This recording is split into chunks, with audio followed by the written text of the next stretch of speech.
ఇక్కడ నేను చెప్పినట్టుగా కొన్ని కేసులు ఉన్నాయి, మీ మీద ఉన్నాయి. కేసులు పెట్టిన వాళ్ళు మీరు ఒకసారి లేండి.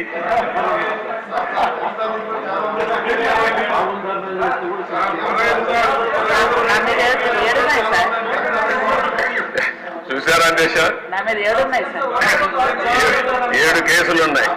అంటే రాజకీయ పోరాటం చేసిన వాళ్ళందరిపైన కేసులు పెట్టారు.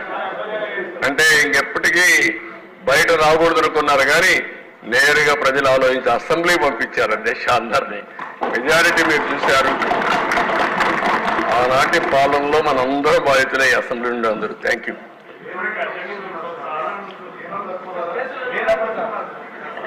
నెక్స్ట్ మీ ఇంట్లో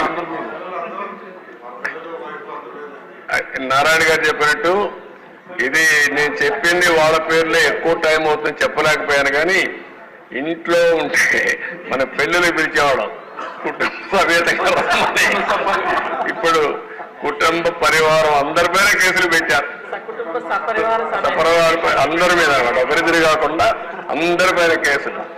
అంటే ఏ విధంగా హెరాస్ చేశారు. ఈ రాష్ట్రంలో ఎవ్వరు వ్యాపారాలు చేయడానికి వీలు లేదు, ఎవరు బయట రావడానికి వీలు లేదు, ఎవరు మాట్లాడడానికి వీలు లేదు. ఒకవేళ మీరు ఆస్తులుంటే ఆస్తుల్లో కూడా వాటా ఇమ్మంటే ఇవ్వాల్సిందే. ఇలాంటి భయంకరమైన పరిస్థితులు. నారాయణ గారు అయితే కూతుర్లు పెట్టారు, వాళ్ళ మిస్సెస్ పేరు పెట్టారు, అందరినీ వదిలిపెట్టలేదు.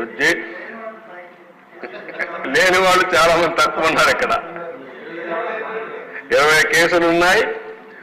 అల్లుణ్ణి, కూతుర్ని, భార్యని అందరినీ సిబిసిఐడి తీసుకొచ్చి ఎక్కడికక్కడ ఎంక్వైరీ మీద ఎంక్వైరీ ఎన్ని చేయాలని చేసే పరిస్థితికి వచ్చారు.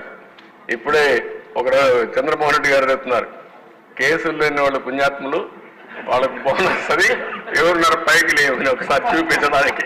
కేసులు లేని వాళ్ళు అదృష్టవంతుల వాళ్ళు. చూసారా దేశ కేసులు లేని వాళ్ళు వీళ్ళు మాత్రం మెజారిటీ బాధితులు. Okay, thank you.